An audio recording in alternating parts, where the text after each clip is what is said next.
नमस्कार. आज 6 मार्च.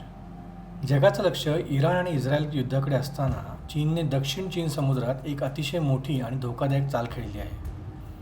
तैवानच्या सीमेजवळ चीनची सर्वात आधुनिक टाईप 09V म्हणजेच टाईप 095 ही अणुपाणबुडी तैनात झाल्याची खळबळजनक माहिती समोर आली आहे.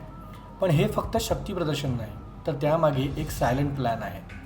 चीनने तैवानच्या भोवती अंडर वॉटर ग्रेट वॉल म्हणजे समुद्राखालील सेन्सरचं जाळं विणायला सुरुवात केली आहे. या नव्या पाणबुडीचे वैशिष्ट्य म्हणजे तिचा एक्स-टर्न रडार, ज्याच्यामुळे ती समुद्राच्या तळाशी इतकी शांतपणे फिरू शकते की तिला शोधणं अमेरिकेच्या सोनार सिस्टमलाही कठीण जाते.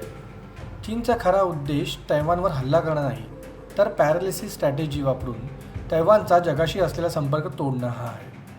जर या पाणबुड्यांनी तैवानचे अंडरसी इंटरनेट केबल्स कापले तर काही तासात तैवान पूर्णपणे ठप्प होईल. चीनला माहीत आहे की अमेरिका सध्या इराणमध्ये अडकली आहे. हीच ती वेळ आहे जेव्हा चीन ग्रे झोन वॉरफेअर वापरून तैवानची रसद तोडू शकतो.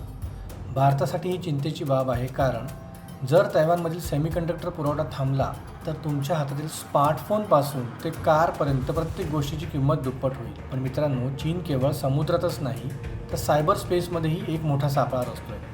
तुमच्या डिजिटल व्यवहारांवर चीनची नजर आहे का, हे जाणून घेण्यासाठी उद्याचा भाग नक्की पहा. लक्षात ठेवा, माहिती हेच उद्याचं हत्यार आहे.